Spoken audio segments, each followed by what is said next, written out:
De la Tierra a la Luna. El Gun Flu. Durante la Guerra de Secesión de los Estados Unidos, se estableció en Baltimore, ciudad del estado de Maryland, una nueva sociedad de mucha influencia. Conocida es la energía con que el instinto militar se desenvolvió en aquel pueblo de armadores, mercaderes y fabricantes simples. Comerciantes y tenderos abandonaron su despacho y su mostrador para improvisarse capitanes, coroneles y hasta generales sin haber visto las aulas de West Point, y no tardaron en rivalizar dignamente en el arte de la guerra con sus colegas del antiguo continente, alcanzando victorias, lo mismo que estos, a fuerza de prodigar balas, millones y hombres. Academia Militar de los Estados Unidos. Pero en lo que principalmente los americanos aventajaron a los europeos, fue en la ciencia de la balística, y no porque sus armas hubiesen llegado a un grado más alto de perfección, sino porque se les dieron dimensiones desusadas y con ellas un alcance desconocido hasta entonces. Respecto a tiros rasantes directos,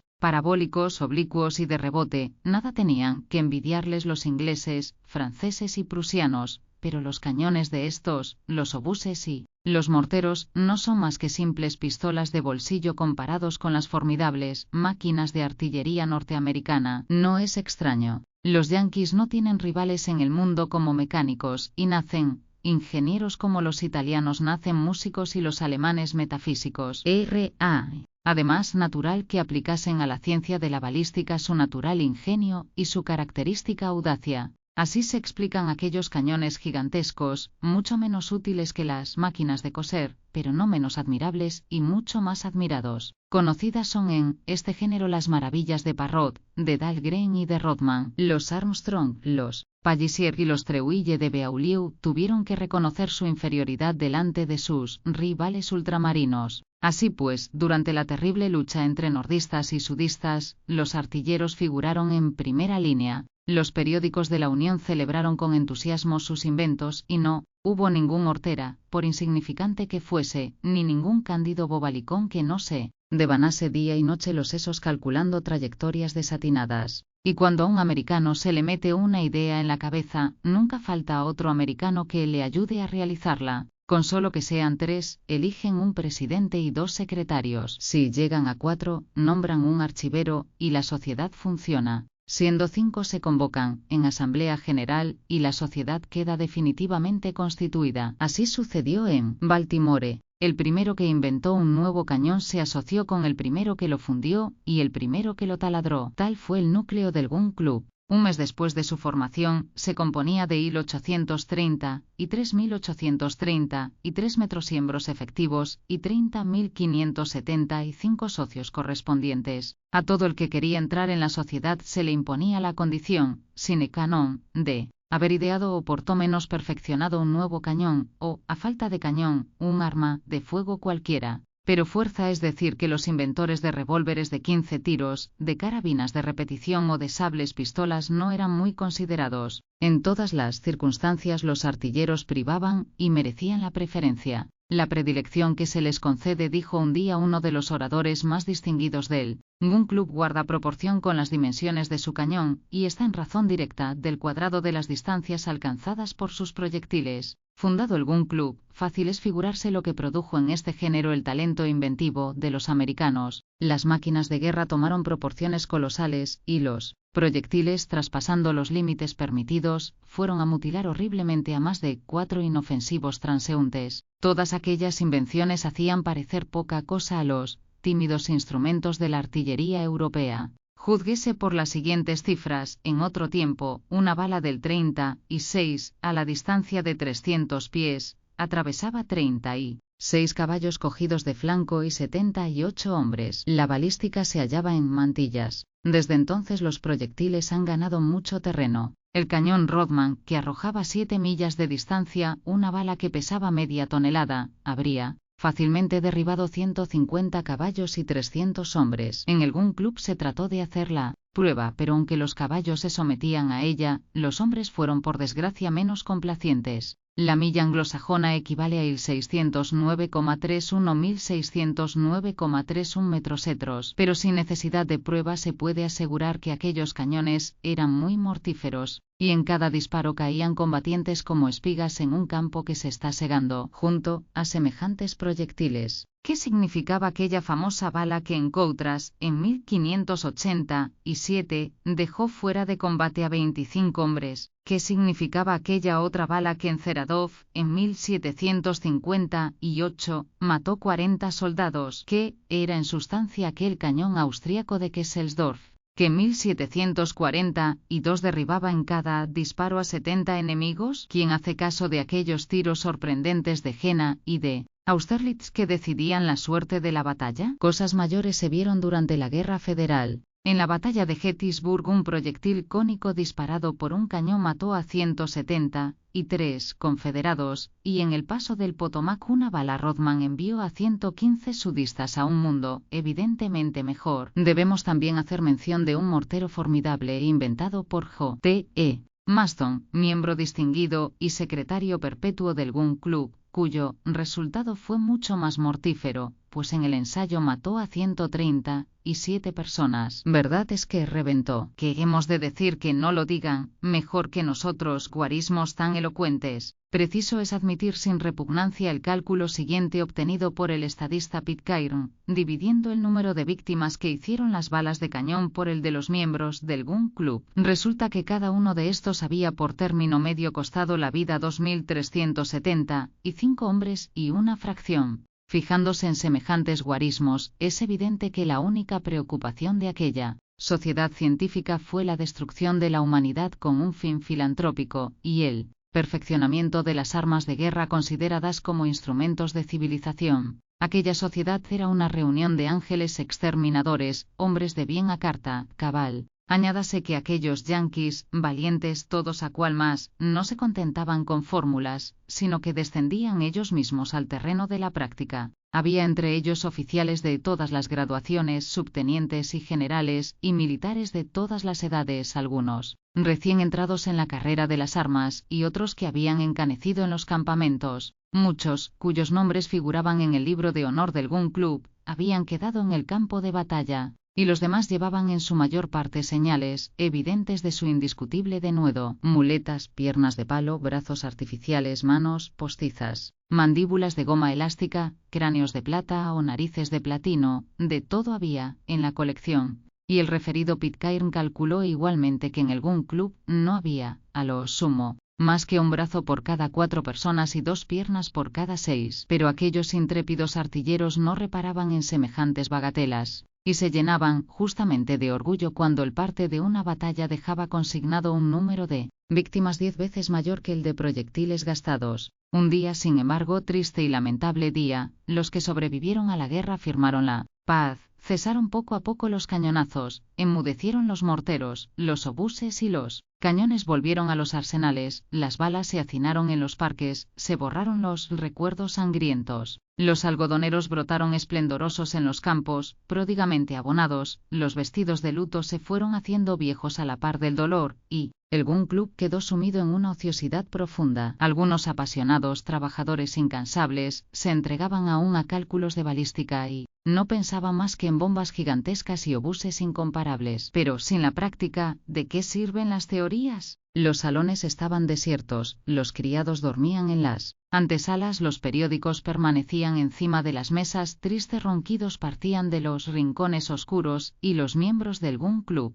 tan bulliciosos en otro tiempo, se amodorraban mecidos por la idea de una artillería platónica. ¡Qué desconsuelo!, dijo un día el bravo Tom Munter, mientras sus piernas de palo se carbonizaban en la chimenea. Nada hacemos, nada esperamos. ¡Qué existencia tan fastidiosa! ¿Qué se hicieron de aquellos tiempos en que nos despertaba todas las mañanas el alegre estampido de los cañones? Aquellos tiempos pasaron para no volver, respondió Bilsby, procurando estirar los brazos que le faltaban. Entonces daba gusto. Se inventaba un obús, y apenas estaba fundido, iba el mismo inventor a ensayarlo delante del enemigo, y se obtenía en él campamento un aplauso de Sherman o un apretón de manos de McClellan. P.O. Actualmente los generales han vuelto a su escritorio, y en lugar de mortíferas balas de hierro despachan inofensivas balas de algodón. ¡Santa Bárbara bendita! El porvenir de la artillería se ha perdido en América. Sí, Bilsby, exclamó el coronel Bloomsbury, hemos sufrido crueles decepciones. Un día abandonamos nuestros hábitos tranquilos.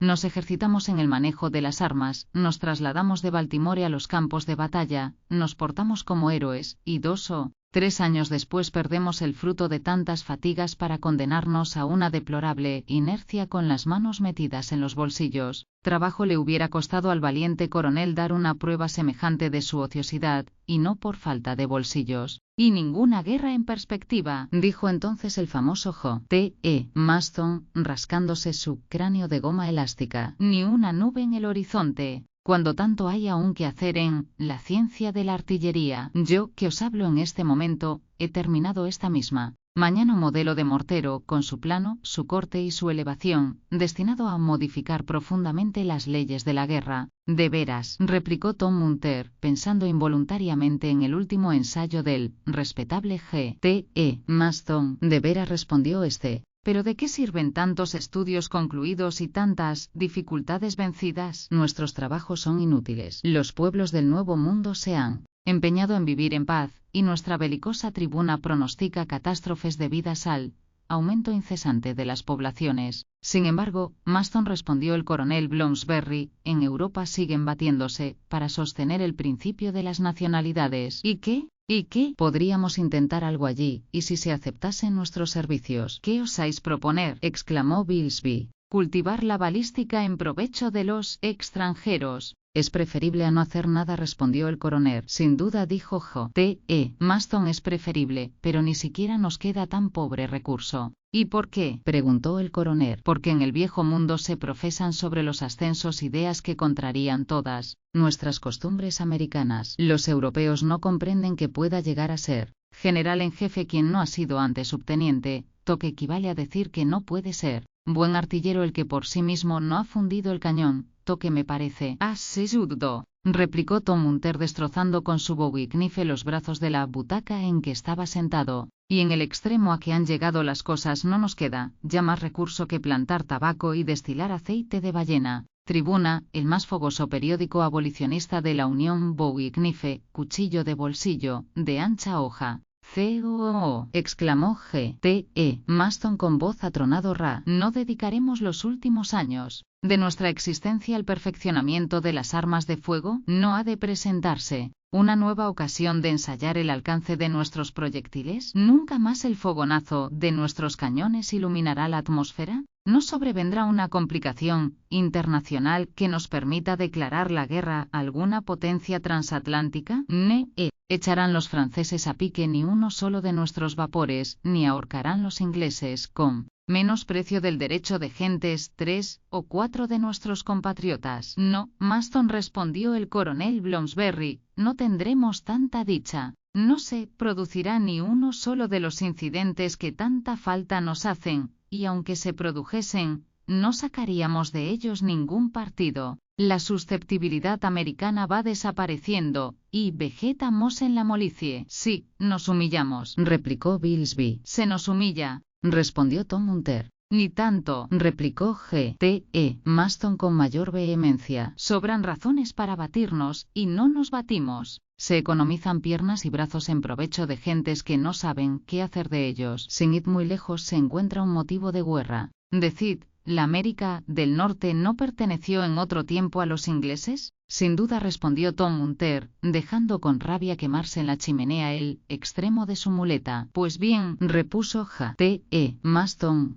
¿por qué Inglaterra, a su vez, no ha de pertenecer a los americanos? Sería muy justo, respondió el coronel Bloomsbury. Id con vuestra proposición al presidente de los Estados Unidos, exclamó G.T.E. Maston, y veréis cómo la acoge. La acogerá mal, murmuró Bilsby entre los 4 dientes que había salvado de la batalla. No seré yo, exclamó G.T.E. Maston, quien le dé el voto en las próximas elecciones. Ni yo, exclamaron de acuerdo todos aquellos belicosos inválidos. Entretanto, y para concluir, repuso J.T.E. Maston, si no se me proporciona ocasión de ensayar mi nuevo mortero sobre un verdadero campo de batalla, presentaré mi dimisión de miembro del Gun Club, y me sepultaré en las soledades de Arkansas, donde os seguiremos todos, respondieron los interlocutores del audaz G.T.E. Maston. Tal era el estado de la situación. La exasperación de los ánimos iba en progresivo aumento, y el club se hallaba amenazado de una próxima disolución, cuando sobrevino un acontecimiento inesperado que impidió tan sensible catástrofe. Al día siguiente de la acalorada conversación de que acabamos de dar cuenta, todos los miembros de la sociedad recibieron una circular concebida en los siguientes términos. Baltimore, 3 de octubre. El presidente del Gun Club tiene la honra de prevenir a sus colegas que en la sesión del 5 del corriente les dirigirá una comunicación de la mayor importancia, por lo que les suplica que cualesquiera que sean sus ocupaciones, acudan a la cita que les da por la presente. Su afectísimo colega, comunicación del presidente Barbicane. El 5 de octubre, a las 8 de la noche, una multitud compacta se apiñaba en los salones del Gun Club, 21, Union Square. Todos los miembros de la sociedad residentes en Baltimore habían acudido a la cita de su presidente. En cuanto a los socios correspondientes, los trenes los depositaban a centenares en las estaciones de la ciudad, sin que por mucha que fuese la capacidad del salón de sesiones, cupiesen todos en ella. Así es que aquel concurso de sabio refluía en las salas próximas, en los corredores y hasta en los vestíbulos exteriores, donde se condensaba un gentío inmenso que deseaba con ansia conocer la importante comunicación del presidente Barbicane. Los unos empujaban a los otros y mutuamente se atropellaban y aplastaban, con esa libertad de acción característica de los pueblos educados en las ideas democráticas. Un extranjero que se hubiese hallado aquella noche en Baltimore no hubiera conseguido a fuerza de oro penetrar en el gran salón, exclusivamente reservado a los miembros, residentes o correspondientes, sin que nadie más pudiera ocupar en él puesto alguno. Así es, que los notables de la ciudad, los magistrados del consejo y la gente selecta habían tenido que mezclarse con la turba de sus admiradores para coger al vuelo las noticias del interior. La inmensa sala ofrecía a las miradas un curioso espectáculo. Aquel vasto local estaba maravillosamente adecuado a su destino. Altas columnas formadas de cañones sobrepuestos que tenían por pedestal grandes morteros, sostenían la esbelta armazón de la bóveda, verdadero encaje de hierro fundido admirablemente recortado. Panoplias de trabucos, retacos, arcabuces, carabinas y de todas las armas de fuego antiguas y modernas, cubrían las paredes entrelazándose de una manera pintoresca. La llama del gas brotaba profusamente de un millar de revólveres dispuestos en forma de lámparas, completando tan espléndido alumbrado arañas de pistolas y candelabros formados de fusiles artísticamente reunidos, los modelos de cañones, las muestras de bronce, los blancos acribillados a balazos, las planchas destruidas por el choque de las balas del Gun Club, el surtido de baquetones y escobillones, los rosarios de bombas, los collares de proyectiles, las guirnaldas de granadas, en una palabra, todos los útiles del artillero fascinaban por su asombrosa disposición y hacían presumir que su verdadero destino era más decorativo que mortífero. En el puesto de preferencia, detrás de una espléndida vidriera, se veía un pedazo de recámara rota y torcida por el efecto de la pólvora, preciosa reliquia del cañón de G.T.E. Maston. El presidente, con 2 secretarios a cada lado, ocupaba en uno de los extremos del salón un ancho espacio entarimado. Su sillón, levantado sobre una cureña laboriosamente tallada, afectaba en su conjunto las robustas formas de un mortero de 32 pulgadas, apuntando en ángulo de 90 grados, y estaba suspendido de 2 quicios que permitían al presidente columpiarse como en una mecedora, que tan cómoda es en verano para dormir la siesta. Sobre la mesa, que era una gran plancha de hierro sostenida por 6 obuses, se veía un tintero de exquisito gusto, hecho de una bala de cañón admirablemente cincelada, y un timbre que se disparaba estrepitosamente como un revólver. Durante las discusiones acaloradas, esta campanilla de nuevo género bastaba apenas para dominar la voz de aquella legión de artilleros sobreexcitados. Delante de la mesa presidencial, los bancos, colocados de modo que formaban eses como las circunvalaciones de una trinchera, constituían una serie de parapetos del Gun Club, y bien puede decirse que aquella noche había gente hasta en las trincheras. El presidente era bastante conocido para que nadie pudiese ignorar que no hubiera molestado a sus colegas sin un motivo sumamente grave. Impey Barbicane era un hombre de unos 40 años, sereno, frío, austero, de un carácter esencialmente formal y reconcentrado, exacto como un cronómetro, de un temperamento a toda prueba, de una resolución inquebrantable, poco caballeresco, aunque aventurero, siempre resuelto a trasladar del campo de la especulación al de la práctica las más temerarias empresas. Era el hombre por excelencia de la Nueva Inglaterra, el nordista, colonizador, el descendiente de aquellas cabezas redondas tan funestas a los estuardos, y el implacable enemigo de los aristócratas del sur, de los antiguos caballeros de la madre patria. Barbicane, en una palabra, era todo que podría calificarse un yanqui completo. Había hecho, comerciando con maderas, una fortuna considerable. Nombrado director de artillería durante la guerra, se manifestó fecundo en invenciones, audaz en ideas y contribuyó poderosamente a los progresos del arma, dando a las investigaciones experimentales un incomparable desarrollo. Era un personaje de mediana estatura, que por una rara excepción en el Gun Club, tenía ilesos todos los miembros. Sus facciones acentuadas parecían trazadas con carbón y tiralíneas, y si es cierto que para adivinar los instintos de un hombre se le debe mirar de perfil, Barbicane, mirado así, ofrecía los más seguros indicios de energía, audacia y sangre fría. En aquel momento permanecía inmóvil en su sillón, mudo, meditabundo, con una mirada honda, medio tapada la cara por un enorme sombrero, cilindro de seda negra que parece hecho a propósito para los cráneos americanos. A su alrededor, sus colegas conversaban estrepitosamente sin distraerle. Se interrogaban, recorrían el campo de las suposiciones, examinaban a su presidente y procuraban, aunque en vano, despejar la incógnita de su imperturbable fisonomía. Al dar las 8 en el reloj fulminante del gran salón, Barbicane, como impelido por un resorte, se levantó de pronto. Reinó un silencio general, y el orador, con bastante énfasis, tomó la palabra en los siguientes términos: denodados colegas, mucho tiempo ha transcurrido ya desde que una paz infecunda condenó a los miembros del Gun Club a una ociosidad lamentable. Después de un período de algunos años, tan lleno de incidentes, tuvimos que abandonar nuestros trabajos y detenernos en la senda del progreso. Lo proclamo sin miedo y en voz alta: toda guerra que nos obligase a empuñar de nuevo las armas sería acogida con un entusiasmo frenético. Sí, la guerra, exclamó el impetuoso J.T.E. Maston. ¡Atención!, gritaron por todos lados. Pero la guerra, dijo Barbicane, es imposible en las actuales circunstancias, y aunque otra cosa desee, mi distinguido colega, muchos años pasarán aún antes de que nuestros cañones vuelvan al campo de batalla.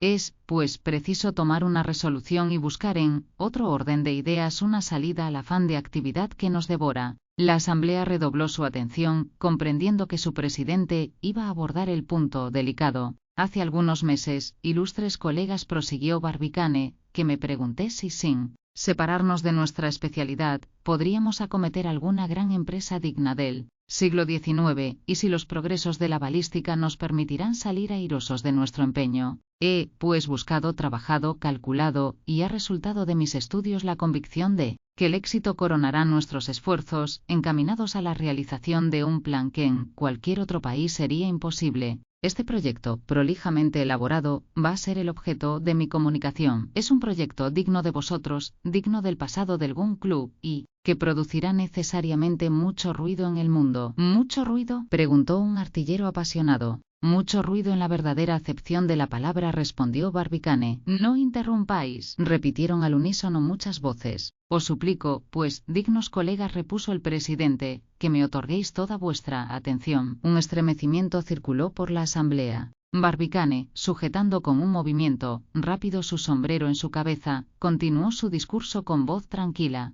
No hay ninguno entre vosotros, beneméritos colegas, que no haya visto la luna, o que por lo menos no haya oído hablar de ella. No os asombréis si vengo aquí a hablaros del astro de la noche. ¿Acaso nos esté reservada la gloria de ser los colonos de este mundo desconocido? Comprendedme, apoyadme con todo vuestro poder, y os conduciré a su conquista, y su nombre se unirá a los de los 36 estados que forman este gran país de la Unión. ¡Viva la luna!, exclamó el Gun Club, confundiendo en una sola todas sus voces. Mucho se ha estudiado la luna, repuso Barbicane, su masa, su densidad, su peso, su volumen, su constitución, sus movimientos, su distancia, el papel que en el mundo solar representa, están perfectamente determinados. Se han formado mapas selenográficos con una perfección igual y tal vez superior a la de las cartas terrestres, habiendo la fotografía sacado de nuestro satélite pruebas de una belleza incomparable. En una palabra, se sabe de la Luna todo lo que las ciencias matemáticas, la astronomía, la geología y la óptica pueden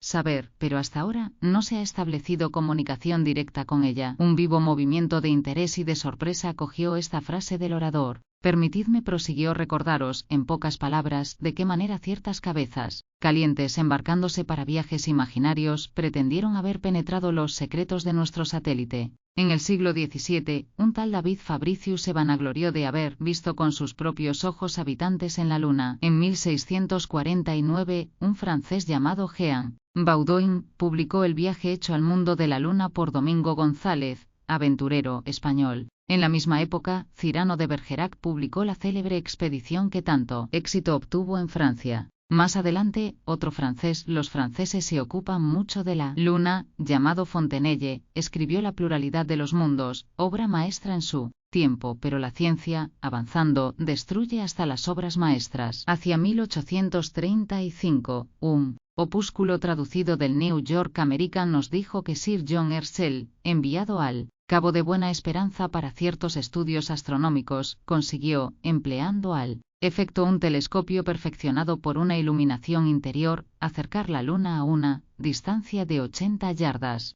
Entonces percibió distintamente cavernas en que vivían hipopótamos, verdes montañas veteadas de oro, carneros con cuernos de marfil, corzos blancos y habitantes con alas membranosas como las del murciélago. Aquel folleto, obra de un americano llamado Locke, alcanzó un éxito prodigioso, pero luego se reconoció que todo era una superchería de la que fueron los franceses los primeros en reírse. «¿Reírse de un americano?», exclamó G.T.E. Maston. «He aquí un casus belli». Tranquilizaos, mi digno amigo, los franceses, antes de reírse de nuestro compatriota, cayeron en el lazo que él les tendió haciéndoles comulgar con ruedas de molino. Para terminar esta rápida historia, añadiré que un tal Hans Pfaall, de Rotterdam, ascendiendo en un globo lleno de un gas extraído del azoe, 37 veces más ligero que el hidrógeno, alcanzó la Luna después de un viaje aéreo de 19 días. Aquel viaje, mismo que las precedentes tentativas, era simplemente imaginario, y fue obra de un escritor popular de América, de un ingenio extraño y contemplativo, de Edgar Poe. «¡Viva Edgar Poe!», exclamó la asamblea electrizada por las palabras de su presidente. «Nada más digno», repuso Barbicane, «de esas tentativas que llamaré puramente literarias, de todo punto insuficientes para establecer relaciones formales con el astro de la noche. Debo, sin embargo, añadir que algunos caracteres prácticos trataron de ponerse en comunicación con él, y así es que años atrás, un geómetra alemán propuso enviar una comisión de sabios a los páramos de Siberia. Allí, en aquellas vastas llanuras, se debían trazar inmensas figuras geométricas, dibujadas por medio de reflectores luminosos, entre otras el cuadrado de la hipotenusa, llamado vulgarmente en Francia el puente de los asnos. Todo ser inteligente, decía el geómetra, debe comprender el destino científico de esta figura. Los selenitas, si existen, responderán con una figura semejante, y una vez establecida la comunicación, fácil será crear un alfabeto que permita conversar con los habitantes de la Luna. Así hablaba el geómetra alemán, pero no se ejecutó su proyecto, y hasta ahora no existe ningún lazo directo entre la Tierra y su satélite, pero está reservado al genio práctico de los americanos ponerse en relación con el mundo sideral. El medio de llegar a tan importante resultado es sencillo, fácil, seguro, infalible, y él va a ser el objeto de mi proposición. Un gran murmullo, una tempestad de exclamaciones acogió estas palabras. No hubo entre los asistentes uno solo que no se sintiera dominado, arrastrado, arrebatado por las palabras del orador. «¡Atención! ¡Atención! ¡Silencio!», gritaron por todas partes. Calmada la agitación, Barbicane prosiguió con una voz más grave su interrumpido discurso. «Ya sabéis», dijo, «cuántos progresos ha hecho la balística de algunos años a esta parte y a qué grado de perfección hubieran llegado las armas de fuego si la guerra hubiese continuado. No ignoráis tampoco que, de una manera general, la fuerza de resistencia de los cañones y el poder expansivo de la pólvora son ilimitados. Pues bien, partiendo de este principio, me he preguntado a mí mismo si, por medio de un aparato suficiente realizado con unas determinadas condiciones de resistencia, sería posible enviar una bala a la Luna». A estas palabras, un grito de asombro se escapó de 1000 pechos anhelantes, y hubo luego un momento de silencio, parecido a la profunda calma que precede a las grandes tormentas.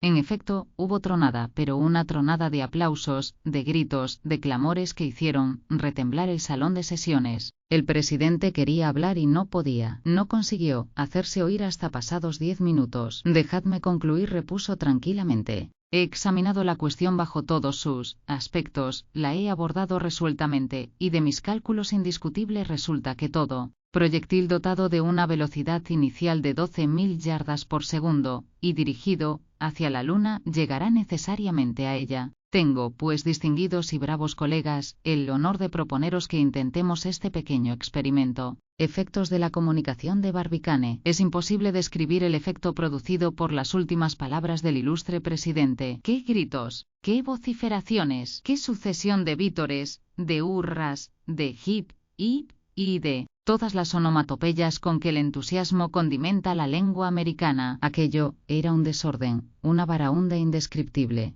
Las bocas gritaban, las manos palmoteaban, los pies sacudían el entarimado de los salones. Todas las armas de aquel museo de artillería, disparadas a la vez, no hubieran agitado con más violencia las ondas sonoras. No, es extraño. Hay artilleros casi tan retumbantes como sus cañones. Barbicane permanecía tranquilo en medio de aquellos clamores entusiastas. Sin duda, quería dirigir aún algunas palabras a sus colegas, pues sus gestos reclamaron silencio, y su timbre fulminante se extenuó a fuerza de detonaciones. Ni siquiera se oyó. Luego le arrancaron de su asiento, le llevaron en triunfo, y pasó de las manos de sus fieles camaradas a los brazos de una muchedumbre no menos enardecida. No hay nada que asombre a un americano. Se ha repetido con frecuencia que la palabra imposible no es francesa. Los que tal han dicho han tomado un diccionario por otro. Que América todo es fácil, todo es sencillo, y en cuanto a dificultades mecánicas, todas mueren antes de nacer. Entre el proyecto de Barbicane y su realización no podía haber un verdadero yanqui que se permitiese entrever la apariencia de una dificultad. Cosa dicha, cosa hecha. El paseo triunfal del presidente se prolongó hasta muy entrada la noche. Fue una verdadera marcha a la luz de innumerables antorchas. Irlandeses, alemanes, franceses, escoceses, todos los individuos heterogéneos de que se compone la población de Maryland gritaban en su lengua materna, y los vítores, los hurras y los bravos se mezclaban en un confuso e inenarrable estrépito. Precisamente la luna, como si hubiese comprendido que era de ella de quien se trataba, brillaba entonces con serena magnificencia, eclipsando con su intensa irradiación las luces circundantes. Todos los yanquis dirigían sus miradas a su centelleante disco. Algunos la saludaron con la mano, otros la llamaban con los dictados más halagüeños, estos la medían con la mirada, aquellos la amenazaban con el puño, y en las 4 horas que median entre las 8 y las 12 de la noche, un óptico de Jonesfall labró su fortuna vendiendo anteojos. El astro de la noche era mirado con tanta avidez como una hermosa dama de alto copete. Los americanos hablaban de él como si fuesen sus propietarios. Hubiérase dicho que la casta Diana pertenecía ya a aquellos audaces conquistadores y formaba parte del territorio de la Unión. Y sin embargo, no se trataba más que de enviarle un proyectil. Manera bastante brutal de entrar en relaciones, aunque sea con un satélite, pero muy en boga en las naciones civilizadas. Acababan de dar las 12, y el entusiasmo no se apagaba. Seguía siendo igual en todas las clases de la población: el magistrado, el sabio, el hombre de negocios, el mercader, el mozo de cuerda. Las personas inteligentes y las gentes incultas se sentían heridas en la fibra más delicada. Tratábase de una empresa nacional. La ciudad alta, la ciudad baja, los muelles bañados por las aguas del Patapsco, los buques anclados no podían contenerla. Multitud, ebria de alegría, y también de gin y de whisky. Todos hablaban, peroraban, discutían, aprobaban, aplaudían, lo mismo los ricos arrellanados muellemente en el sofá de los barrooms delante de su jarra de sherry cobbler, que el waterman que se emborrachaba con el quebrantapechos en las tenebrosas tabernas del Fells Point.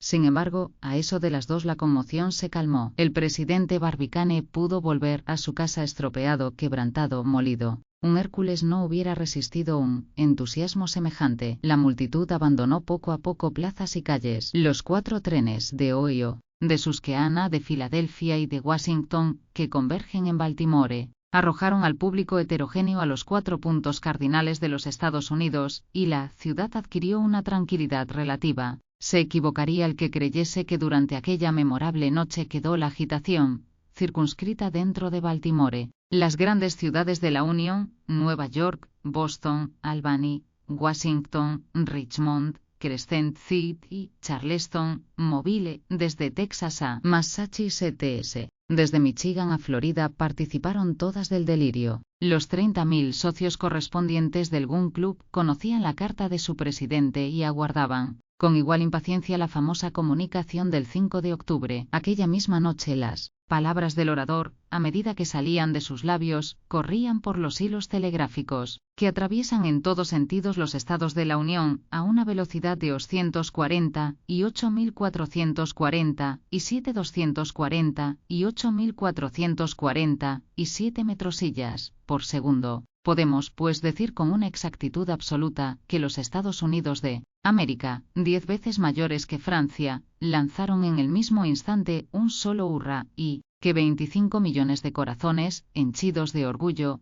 palpitaron con un solo latido. Al día siguiente 1.500 periódicos diarios, semanales, bimensuales o mensuales, se apoderaron de la cuestión y la examinaron bajo sus diferentes aspectos físicos, meteorológicos, económicos y morales, y hasta bajo el punto de vista de la preponderancia política y de su influencia civilizadora. Algunos se preguntaron si la Luna era un mundo extinguido, y si no experimentaría ya ninguna transformación. ¿Se parecía a la Tierra durante los tiempos en que no había aún atmósfera? ¿Qué espectáculo presentaría al hacerse visible la faz que desconoce el esferoide terrestre? Aunque no se tratara más que de enviar una bala al astro de la noche, todos veían en este hecho el punto de partida de una serie de experimentos. Todos esperaban que América penetraría los últimos secretos de aquel disco misterioso, y algunos hablaban ya de las sensibles perturbaciones que acarrearía su conquista al equilibrio europeo. Discutido el proyecto, no hubo un solo periódico que pusiese su realización en duda. Las colecciones, los folletos, las gacetas, los boletines publicados por las sociedades científicas, literarias o religiosas hicieron resaltar sus ventajas, y la Sociedad de Historia Natural de Boston, la Sociedad Americana de Ciencias y Artes de Albany, la Sociedad de Geografía y Estadística de Nueva York, la Sociedad Filosófica Americana de Filadelfia, el Instituto Smithsoniano de Washington,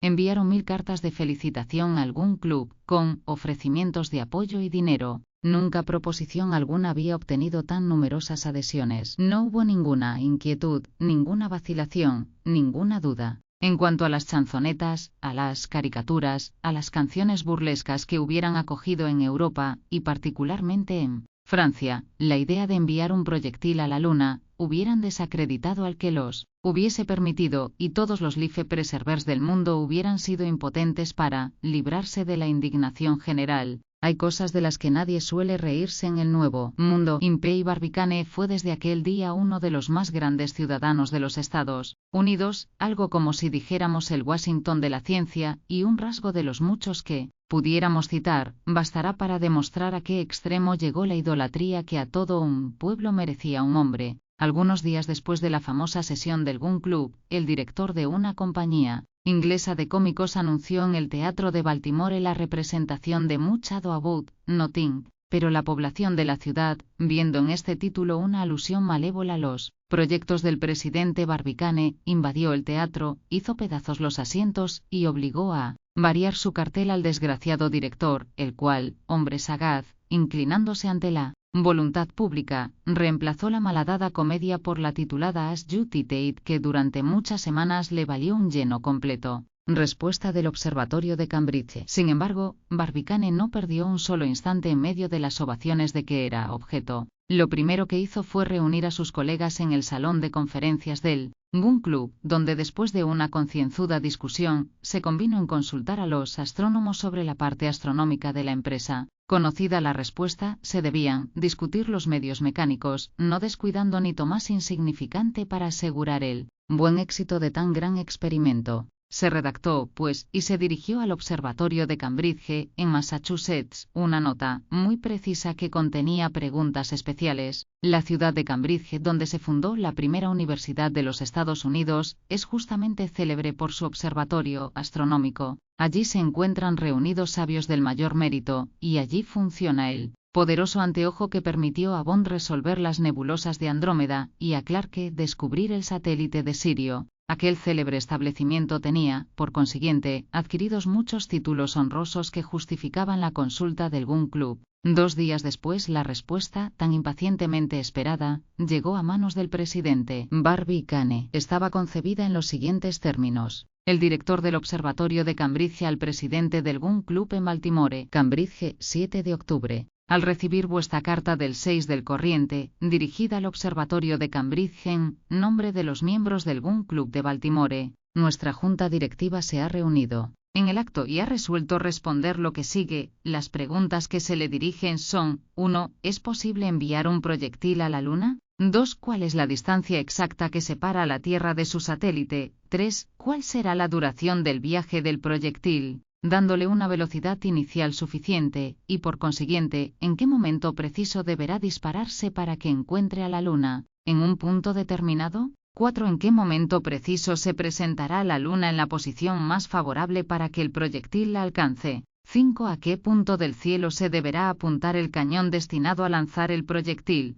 6. ¿Qué sitio ocupará la Luna en el cielo en el momento de disparar el proyectil? Respuesta a la primera pregunta: ¿es posible enviar un proyectil a la Luna? Sí, es posible enviar un proyectil a la Luna, si se llega a dar a este proyectil una velocidad inicial de 12.000 yardas por segundo. El cálculo demuestra que esta velocidad es suficiente. A medida que se aleja de la Tierra, la acción del peso disminuirá en razón inversa del cuadrado de las distancias, es decir, que para una distancia 3 veces mayor, esta acción será 9 veces menor. En consecuencia, el peso de la bala disminuirá rápidamente, y se anulará del todo en el momento de quedar equilibrada la atracción de la Luna con la de la Tierra, es decir, a los 47/58 del trayecto. En aquel momento el proyectil no tendrá peso alguno, y si salva aquel punto, caerá sobre la Luna por el solo efecto de la atracción lunar. La posibilidad teórica del experimento queda, pues, absolutamente demostrada, dependiendo únicamente su éxito de la potencia de la máquina empleada.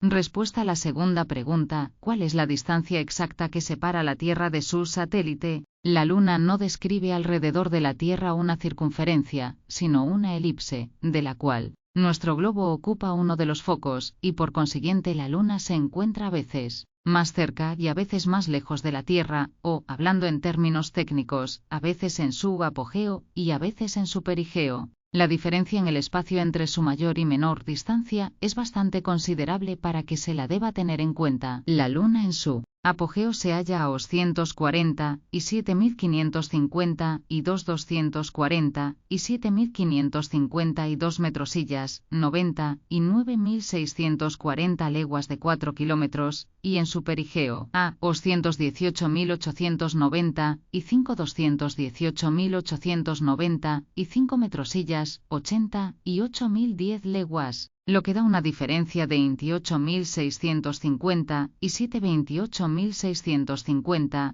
metrosillas, 11.630 leguas, que son más de una novena parte del trayecto que el proyectil ha de recorrer. La distancia perigea de la Luna es, pues, la que debe servir de base a los cálculos. Respuesta a la tercera pregunta: ¿cuál será la duración del viaje del proyectil, dándole una velocidad inicial suficiente, y por consiguiente, en qué momento preciso deberá dispararse para que encuentre a la Luna en un punto determinado? Si la bala conservase indefinidamente la velocidad inicial de 12.000 yardas por segundo que le hubiesen dado al partir, no tardaría más que unas 9 horas en llegar a su destino, pero como esta velocidad inicial va continuamente disminuyendo, resulta, por un cálculo riguroso, que el proyectil tardará 300.000 segundos, o sea 83 horas y 20 minutos en alcanzar el punto en que se hallan equilibradas las atracciones terrestre y lunar, y desde dicho punto caerá sobre la Luna en 50.000 segundos, o sea 13 horas 53 minutos y 20 segundos. Convendrá, pues, dispararlo 97 horas 13 minutos y 20 segundos antes de la llegada de la Luna al punto a que se haya dirigido el disparo.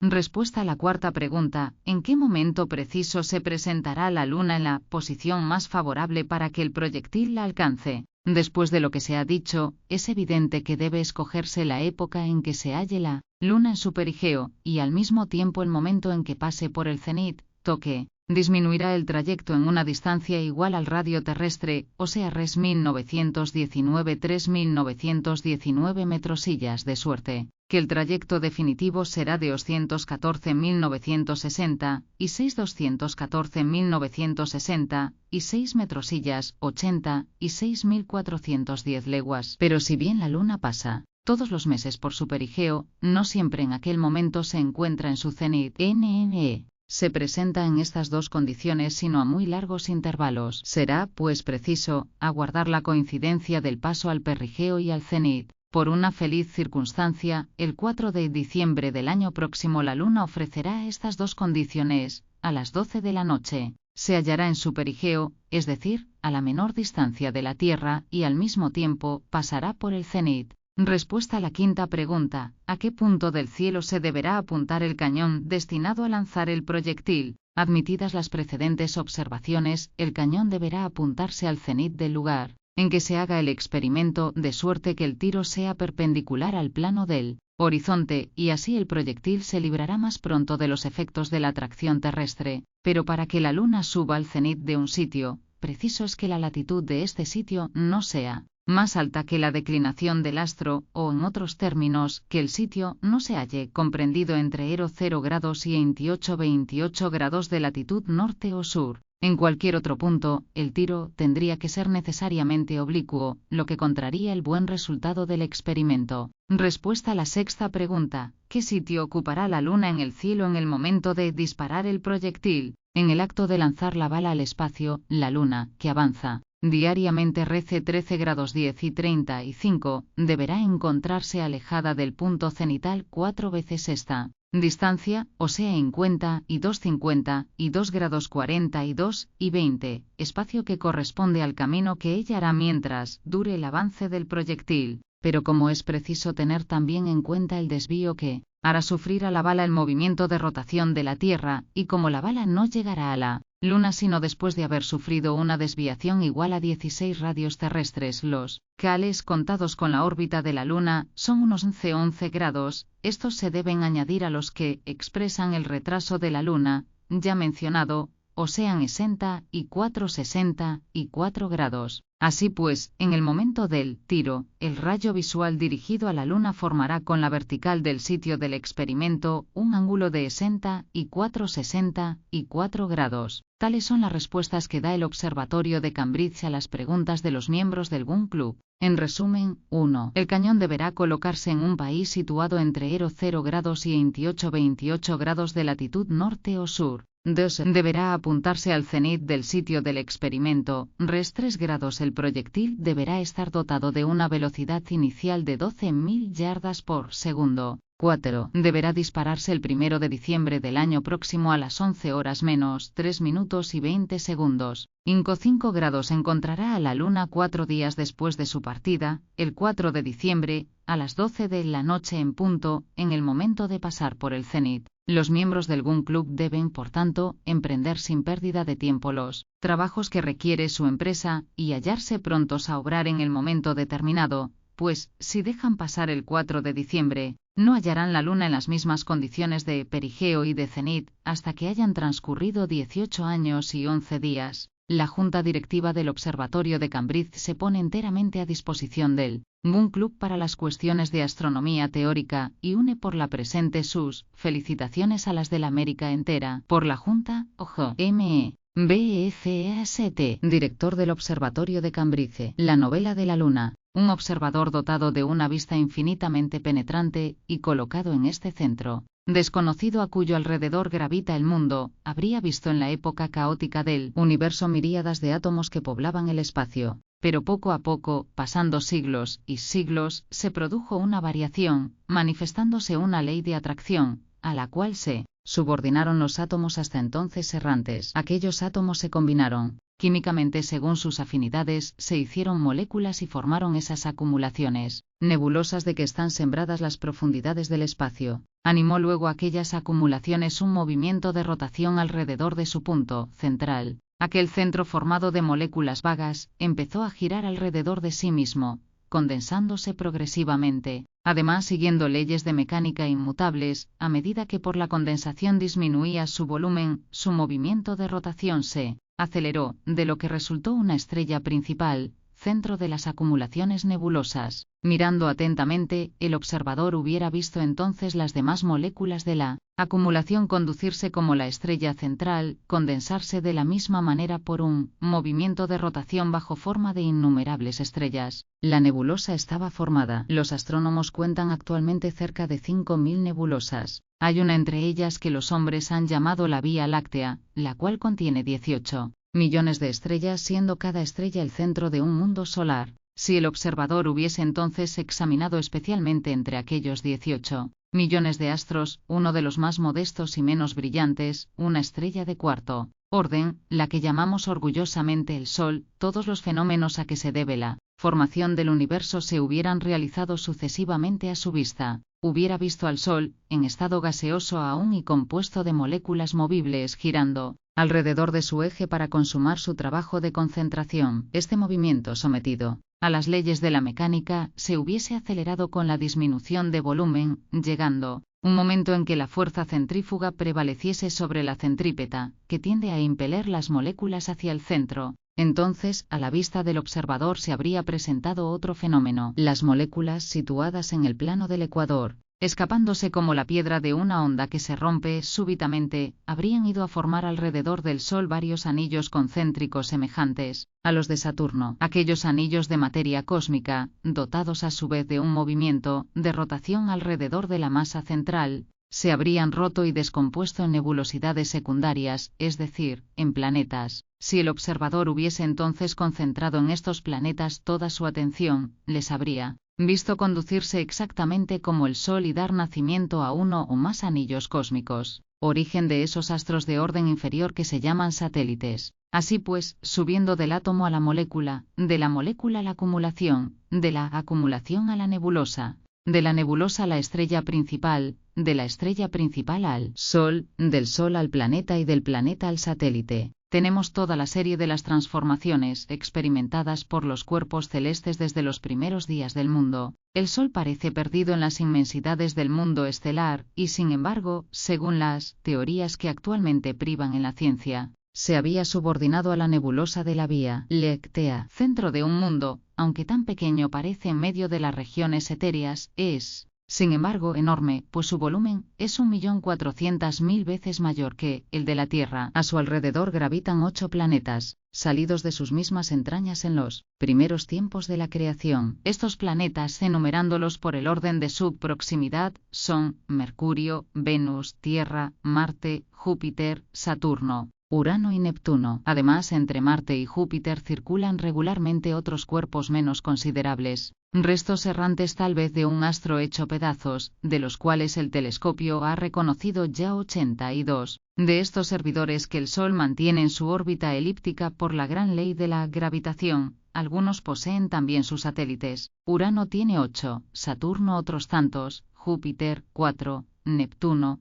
3, la Tierra 1. Este último, uno de los menos importantes del mundo solar, se llama Luna, y es el que el genio audaz de los americanos pretendía conquistar. El astro de la noche, por su proximidad relativa y el espectáculo rápidamente renovado de sus diversas fases, compartió con el Sol, desde los primeros días de la humanidad, la atención de los habitantes de la Tierra. Pero el Sol ofende los ojos al mirarlo, y los torrentes de luz que despide obligan a cerrarlos a los que los contemplan. La plácida Febe, más humana, se deja ver complaciente con su modesta gracia, agrada la vista, es poco ambiciosa, y sin embargo, se permite alguna vez eclipsar a su hermano, el radiante Apolo, sin ser nunca eclipsada por él. Los maometanos, comprendiendo el reconocimiento que debían a esta fiel amiga de la tierra, han regulado sus meses en base a su revolución. Los primeros pueblos tributaron un culto muy preferente a esta casta deidad. Los egipcios la llamaban Isis, los fenicios Astarte. Los griegos la adoraron bajo el nombre de Febe, hija de Latona y de Júpiter, y explicaban sus eclipses por las visitas misteriosas de Diana al bello Endimión. Según la leyenda mitológica, el león de Nemea recorrió los campos de la luna antes de su aparición en la tierra. Y el poeta Agesianax, citado por Plutarco, celebró en sus versos aquella amable boca, aquella nariz encantadora, aquellos dulces ojos, formados por las partes luminosas del adorable Selene. Pero si bien los antiguos comprendieron a las 1000 maravillas el carácter, el temperamento, en una palabra las cualidades morales de la luna bajo el punto de vista mitológico, los más sabios que había entre ellos permanecieron muy ignorantes en selenografía. Sin embargo, algunos astrónomos de épocas remotas descubrieron ciertas particularidades confirmadas actualmente por la ciencia. Si bien los acadios pretendieron haber habitado la Tierra en una época en que la Luna no existía aún, si bien Simplicio la creyó inmóvil y colgada de la bóveda de cristal, si bien Tasio la consideró como un fragmento desprendido del disco solar, si bien Clearco, el discípulo de Aristóteles, hizo de ella un bruñido espejo, en que se reflejaban las imágenes del océano, si bien otros, en fin, no vieron en ella más que una acumulación de vapores exhalados por la Tierra, o un globo medio fuego, medio hielo, que giraba alrededor de sí mismo. Algunos sabios, por medio de observaciones sagaces, a falta de instrumentos de óptica, sospecharon la mayor parte de las leyes que rigen al astro de la noche. Tales de Mileto, 600 años antes de Jesucristo, emitió la opinión de que la luna estaba iluminada por el sol. Aristarco de Samos dio la verdadera explicación de sus fases. Cleómedes enseñó que brillaba con una luz refleja. El caldeo Veroso descubrió que la duración de su movimiento de rotación era igual a la de su movimiento de traslación, y así explicó cómo la luna presenta siempre la misma faz. Por último, Hiparco, 2 siglos antes de la era cristiana, reconoció algunas desigualdades en los movimientos aparentes del satélite de la Tierra. Estas distintas observaciones se confirmaron después, y de ellas sacaron partido nuevos astrónomos. Ptolomeo, en el siglo I, y el árabe Abul Wefa, en el siglo X, completaron las observaciones de Hiparco sobre las desigualdades que sufre la Luna siguiendo la línea tortuosa de su órbita, bajo la acción del Sol.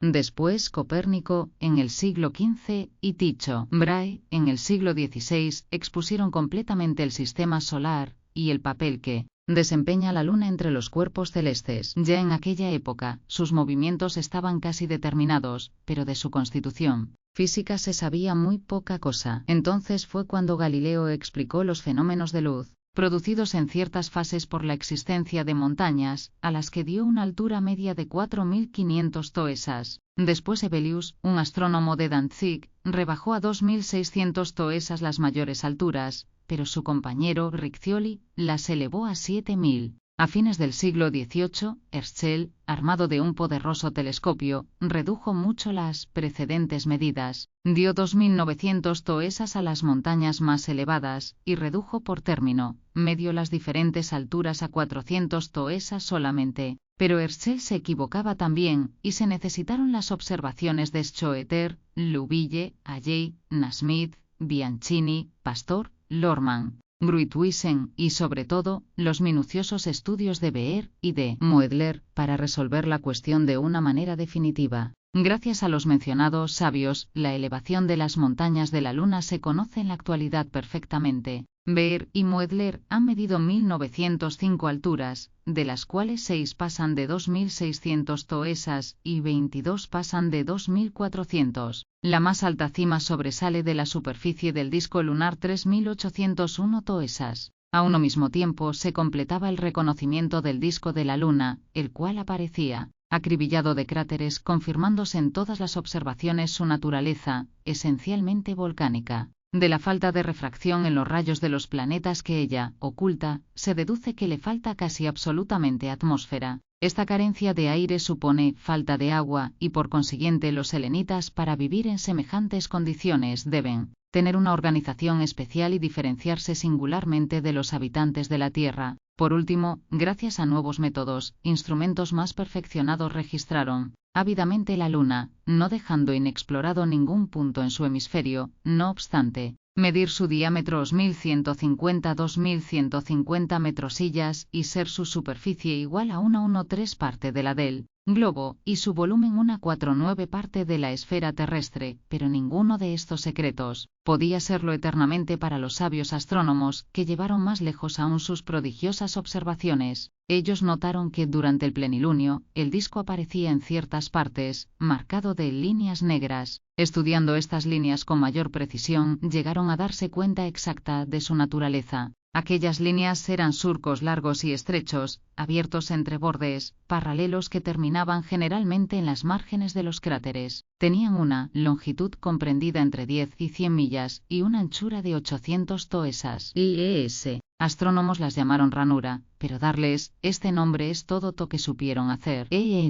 Cuanto a averiguar si eran lechos secos de antiguos ríos, no pudieron resolverlo de una manera concluyente. Los americanos esperaban poder, un día a otro, determinar este hecho geológico. Se reservaban igualmente la gloria de reconocer aquella serie de parapetos paralelos descubiertos en la superficie de la Luna por Gruithuisen, sabio profesor de Múnich, que las consideró como un sistema de fortificaciones levantadas por los ingenieros selenitas. Estos dos puntos aún oscuros, y otros sin duda, no podían aclararse definitivamente, sino por medio de una comunicación directa con la Luna. En cuanto a la intensidad de su luz, nada había que aprender, pues ya se sabía que es 300.000 veces más débil que la del Sol, y que su calor no ejerce sobre los termoigualmetros ninguna acción apreciable. Respecto del fenómeno conocido con el nombre de luz cenicienta, se explica naturalmente por el efecto de los rayos del Sol rechazados de la Tierra a la Luna, los cuales completan, al parecer, el disco lunar cuando éste se presenta en cuarto creciente o menguante. Tal era el estado de los conocimientos adquiridos sobre el satélite de la Tierra que el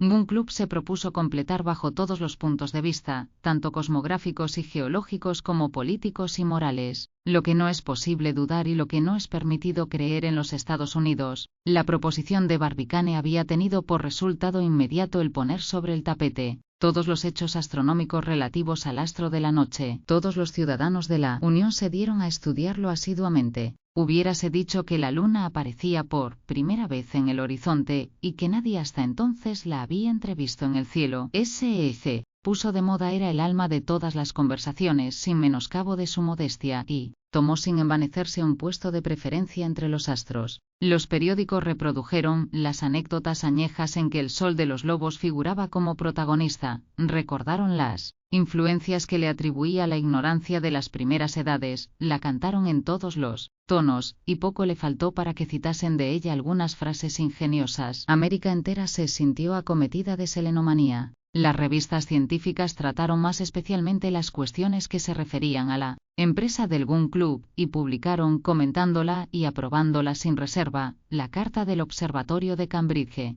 A nadie, ni aun al más lego de los yanquis, le estaba permitido ignorar uno solo de los hechos relativos a su satélite, ni respecto del particular se hubiera tampoco tolerado que las personas de menos cacumen hubiesen admitido supersticiosos errores. La ciencia llegaba a todas partes bajo todas las formas imaginables, penetraba por los oídos, por los ojos, por todos los sentidos. En una palabra, era imposible ser un asno en astronomía. Hasta entonces la generalidad ignoraba cómo se había podido calcular la distancia que separa la Luna de la Tierra. Los sabios se aprovecharon de las circunstancias para enseñar, hasta los más negados, que la distancia se obtenía midiendo el paralaje de la Luna. Y si la palabra paralaje les dejaba a oscuras, decían que paralaje es el ángulo formado por dos líneas rectas que parten a la Luna desde cada una de las extremidades del radio terrestre. Si alguien dudaba de la perfección de este método, se le probaba inmediatamente que esta distancia media no solo era de 230, y 4.340, y 7.230, y 4.340, y 7 metrosillas, 90, y 4.330 leguas, sino que los astrónomos no se equivocaban ni en 70 metrosillas 30 leguas. A los que no estaban familiarizados con los movimientos de la Luna, los periódicos les demostraban diariamente que la Luna posee dos movimientos distintos, el primero llamado de rotación alrededor de su eje, y el segundo llamado de traslación alrededor de la Tierra, verificándose los dos en igual período de tiempo, o sea en 27 días y un tercio. El movimiento de rotación es el que crea el día y la noche en la superficie de la Luna, pero no hay más que un día. más que una noche por cada mes lunar, durando cada uno 354 horas y un tercio. Afortunadamente para ella, el hemisferio que mira al globo terrestre está alumbrado por este con una intensidad igual a la luz de 14 lienas. En cuanto al otro hemisferio siempre invisible, tiene, como es natural, 354 horas de una noche absoluta, algo atemperada por la pálida claridad que cae de las estrellas. Este fenómeno se debe únicamente a que los movimientos de rotación y traslación se verifican en un periodo de tiempo rigurosamente igual, fenómeno común, según Cassini y Gers, a los satélites de Júpiter y muy probablemente a todos los otros. Algún individuo muy aplicado, pero algo duro de mollera, no comprendía fácilmente que si la Luna presentaba invariablemente la misma faz a la Tierra durante su traslación, fuese esto debido a que en el mismo periodo de tiempo describía una vuelta alrededor de sí misma. A esto se le decía: vete al comedor, da una vuelta alrededor de la mesa mirando siempre su centro, y cuando hayas concluido o paseo circular, habrás dado una vuelta alrededor de ti mismo, pues que tu vista habrá recorrido sucesivamente todos los puntos del comedor. Pues bien, el comedor es el cielo, la mesa es la tierra, y tú eres la luna. Y los más reacios quedaban encantados de la comparación. Tenemos, pues, que la luna presenta incesantemente el mismo hemisferio a la Tierra, sí. Bien, para ser más exactos, debemos añadir que a consecuencia de cierto balance y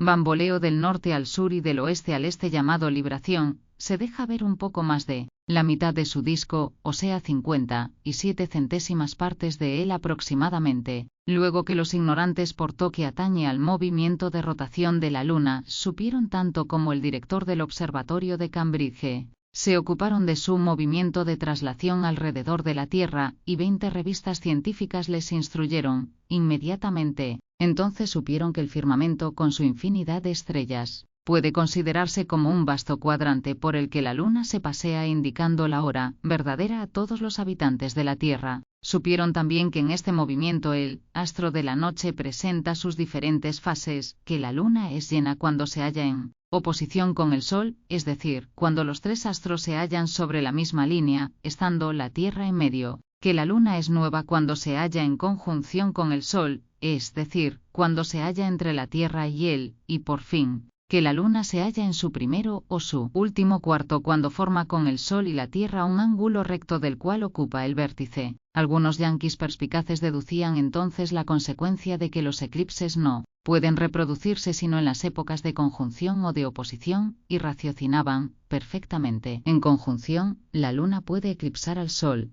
al paso que en oposición es la Tierra quien puede eclipsar a la Luna, y si estos eclipses no sobrevienen 2 veces al mes, se debe a que el plano en que se mueve la Luna está inclinado sobre la eclíptica, o en otros términos, sobre el plano en que se mueve la Tierra. Respecto a la altura que el astro de la noche puede alcanzar en el horizonte, la carta del observatorio de Cambridge ya había dicho cuanto podía desearse. Todos sabían que la altura varía según la latitud del lugar desde el cual se observa, pero las únicas zonas del globo en que la Luna pasa por el cenit, es decir, en que se coloca diariamente encima de la cabeza de los que la contemplan, se hallan necesariamente comprendido entre el paralelo 28 y el ecuador. De aquí la importancia suma de la recomendación de hacer el experimento desde un punto cualquiera de esta parte del globo, a fin de que el proyectil pudiera avanzar perpendicularmente y sustraerse más pronto a la acción de la gravedad. Esta condición era esencial para el buen resultado de la empresa, y no dejaba de preocupar vivamente a la opinión pública.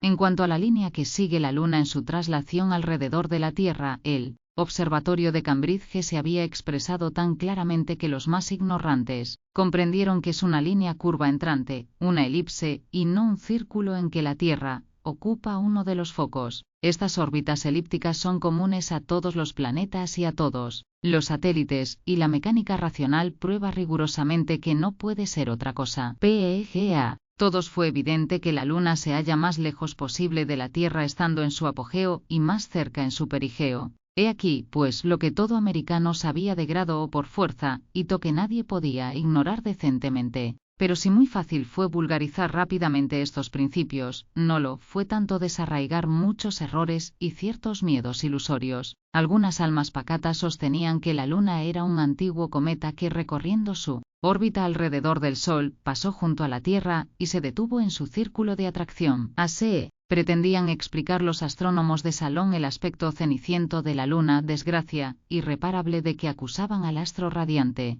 Verdad es que cuando se les hacía notar que los cometas tienen atmósfera, y que la luna carece de ella o poco menos, se encogían de hombros sin saber qué responder. Otros, pertenecientes al gremio de los temerosos, manifestaban respecto de la luna cierto pánico. Habían oído decir que, según las observaciones hechas en tiempo de los califas, el movimiento de rotación de la luna se aceleraba en cierta proporción. De toque dedujeron, lógicamente sin duda, que a una aceleración de movimiento debía corresponder una disminución de distancia entre los dos astros, y que prolongándose hasta lo infinito este doble efecto, la luna, al fin y al cabo, había de chocar con la Tierra. Debieron sin embargo tranquilizarse y dejar de temer por la suerte de las generaciones futuras cuando se les demostró que según los cálculos del ilustre matemático francés Laplace, esta aceleración de movimiento estaba contenida dentro de límites muy estrechos y que no tardaría en suceder a ella una disminución proporcional. El equilibrio del mundo solar no podía, por consiguiente, alterarse en los siglos venideros. Quedaba en último término la clase supersticiosa de los ignorantes, que no se contentan con ignorar, sino que saben lo que no es, y respecto de la luna sabían demasiado.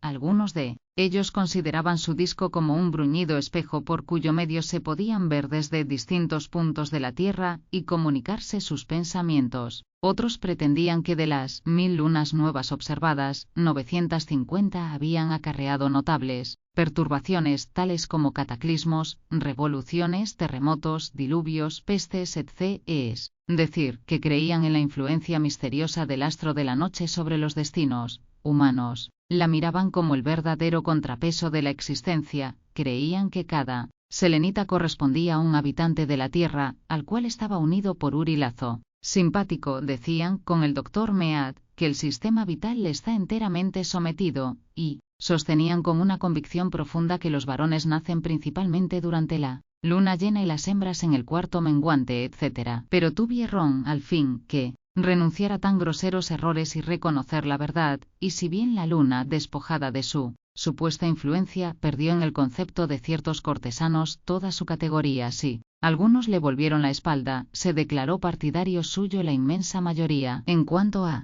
los yanquis, no abrigaban más ambición que la de tomar posesión de aquel nuevo continente de los aires para enarbolar en la más erguida cresta de sus montañas el poderoso pabellón, salpicado de estrella, de los Estados Unidos de América. El himno al proyectil. En su memorable carta del 7 de octubre, el Observatorio de Cambridge había tratado la cuestión bajo el punto de vista astronómico, pero era preciso resolverla mecánicamente. Que este concepto las dificultades prácticas hubieran parecido insuperables a cualquier otro país que no hubiese sido América. En los Estados Unidos pareció cosa de juego. El presidente Barbicane había nombrado, sin pérdida de tiempo, en el seno del Gun Club, una comisión ejecutiva. Esta comisión debía en 3 sesiones dilucidar las 3 grandes cuestiones del cañón, del proyectil y de las pólvoras. Se componía de 4 miembros muy conocedores de estas materias. Barbicane, con voto preponderante en caso de empate, el general Morgan, el mayor Elphiston y el inevitable G.T.E. Maston, a quien se confiaron las funciones de secretario. El 8 de octubre, la comisión se reunió en casa del presidente Barbicane, 3 Republican S.E.T. Como importaba mucho que el estómago no turbase con sus gritos una discusión tan grave, los 4 miembros del Gun Club se sentaron a una mesa cubierta de bocadillos y de enormes teteras. Enseguida G.T.E.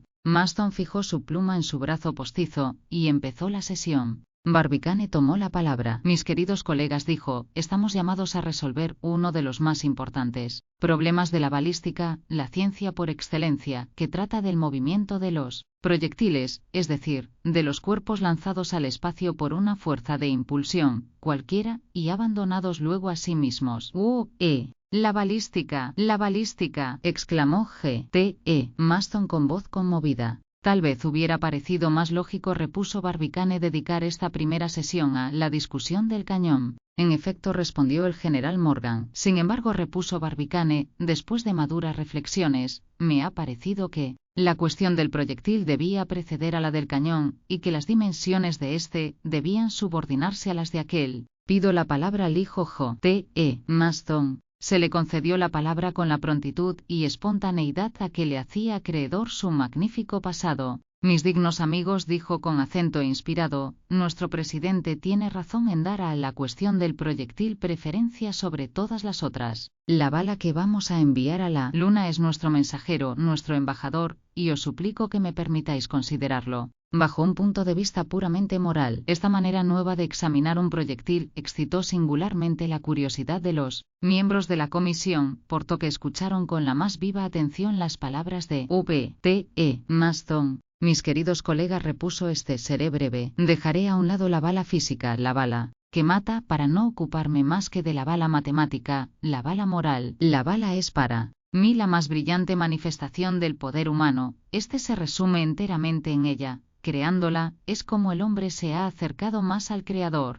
Muy bien, dijo el mayor Elphiston. En efecto, exclamó el orador, si Dios ha hecho las estrellas y los planetas, el hombre ha hecho la bala, este criterio de las velocidades terrestres, esta reducción de los astros errantes en el espacio, que en definitiva tan poco son más que proyectiles. A Dios corresponde la velocidad de la electricidad, la velocidad de la luz, la velocidad de las estrellas, la velocidad de los cometas, la velocidad de los planetas, la velocidad de los satélites, la velocidad del sonido, la velocidad del viento, pero a nosotros la velocidad de la bala, 100 veces superior a la de los trenes y a la de los caballos más rápidos. V.T.E. Maston estaba en éxtasis, su voz tomaba acentos líricos cantando este himno sagrado a la bala. ¿Queréis cifras?, repuso. Os las presentaré elocuentes. Fijaos sencillamente en la modesta bala de 24, si bien corre con una velocidad 800.000 veces menor que la de la electricidad, 640.000 veces menor que la de la luz, y 76 veces menor que la de la Tierra en su movimiento de traslación alrededor del Sol, sin embargo, al salir del canon excede en rapidez al sonido, avanza 200 toesas por segundo, 2000 toesas en 10 segundos, 14 metrosillas por minuto, 6 leguas, 840 metrosillas por hora, 360 leguas, y 20.100 metrosillas por día, 8640 leguas, es decir, la velocidad de los puntos del ecuador en el movimiento de rotación del globo, que es de 7.330.000 y 6.507.330.000 y 6.500 metrosillas por año, 3.150.000 y 5.760 leguas. Tardaría, pues, 11 días en trasladarse a la Luna, 12 años en llegar al Sol, 360 años en alcanzar a Neptuno, en los límites del mundo solar. He aquí lo que haría esta modesta bala, obra de nuestras manos. ¿Qué será, pues, cuando, haciendo esta velocidad 20 veces mayor, la lancemos a una rapidez de 7 metrosillas por segundo? Bala soberbia, espléndido proyectil. Me complazco en pensar que serás allá, arriba, recibida con los honores debidos a un embajador terrestre. Entusiastas hurras acogieron esta retumbante peroración, y G.T.E. Maston, muy conmovido, se sentó entre las felicitaciones de sus colegas. Y ahora, dijo Barbicane, que hemos pagado un tributo a la poesía, vámonos directamente al grano. Vamos al grano, respondieron los miembros del comité, echándose cada uno al coleto media docena de bocadillos. Ya sabéis cuál es el problema que hay que resolver, repuso el presidente. Se trata de dar a un proyectil una velocidad de 12.000 yardas por segundo. Tengo motivos para creer que lo conseguiremos, pero ahora examinemos las velocidades obtenidas hasta la fecha. Acerca del particular, el general Morgan podrá instruirnos. Tanto más, respondió el general, cuanto que durante la guerra era miembro de la Comisión de Experimentos. Os diré, pues, que los cañones de Hacienda Dahlgren, que alcanzaban 2.500 toesas, daban a su proyectil una velocidad inicial de 500 yardas por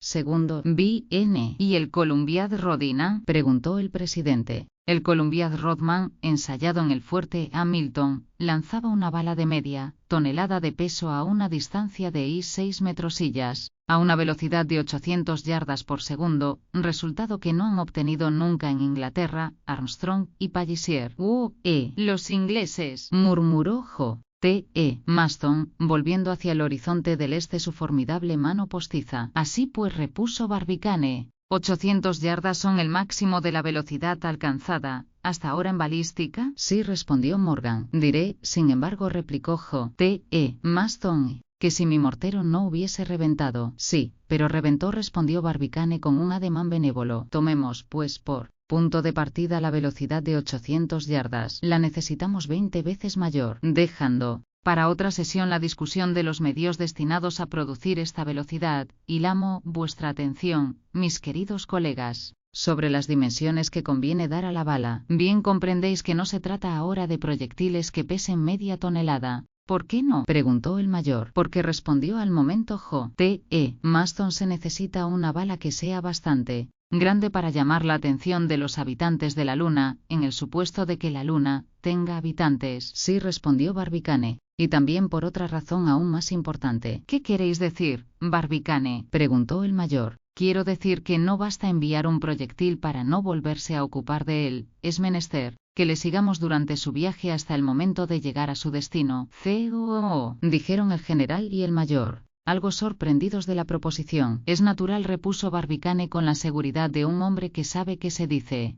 De otra suerte nuestro experimento no produciría el menor resultado. Pero entonces, replicó el mayor, ¿vais a dar al proyectil dimensiones enormes? No, escuchadme. Ya sabéis que los instrumentos de óptica han adquirido una perfección suma. Con ciertos telescopios se han llegado a obtener aumentos de 6000 veces el tamaño natural, y a acercar la Luna a unas 16 leguas. A esta distancia los objetos, cuyo volumen es de 60 pies, son perfectamente visibles. Si no se ha llevado más lejos el poder de penetración de los telescopios, ha sido porque este poder no se ejerce sino en menoscabo de la claridad. La Luna, que no es más que un espejo reflector, no envía una luz bastante intensa para que se pueda llevar el aumento más allá de ese límite. ¿Qué pensáis, pues, hacer?, preguntó el general. ¿Daréis a vuestro proyectil un diámetro de 60 pies? ¿Os comprometéis, pues, a volver la Luna más luminosa? Precisamente. Me gusta la ocurrencia, exclamó J.T.E. Maston. Es una cosa muy sencilla, respondió Barbicane. Si se llega a disminuir la densidad de la atmósfera que atraviesa la luz de la Luna, ¿no es evidente que se habrá vuelto esta luz más intensa? Evidentemente. Pues bien, para obtener este resultado, me bastará colocar mi telescopio en alguna montaña elevada, y es lo que haremos. Convenido, respondió el mayor. Tenéis una manera de simplificar las cosas. ¿Y qué aumento esperáis obtener así? Un aumento de 48.000 veces, que nos pondrá la Luna a una distancia que será no más que de 5 millas, y los objetos para ser visibles no necesitarán tener más que un diámetro de 9 pies. Perfectamente, exclamó J.T.E. Maston. ¿Nuestro proyectil va a tener 9 pies de diámetro? Ni más ni menos. Permitidme deciros, sin embargo, repuso el mayor Elphiston, que aún así será un peso tal o mayor, respondió Barbicane. Antes de discutir su peso, permitidme deciros que nuestros padres hacían, en este género, maravillas. Lejos de mí la idea de que la balística no ha progresado, pero bueno es saber que ya en la Edad Media se obtenían resultados sorprendentes, y aún me atreveré a decir más sorprendentes que los nuestros. Eso contádselo a mi abuela, replicó Morgan. Justificad vuestras palabras, exclamó al momento J.T.E. Maston. Nada más fácil, replicó Barbicane. Puedo citar ejemplos en apoyo de mi aserción. Que el sitio que puso a Constantinopla Mohamed, y en 1543 se lanzaron balas de piedra que pesaban 1900 libras, que serían de un regular tamaño.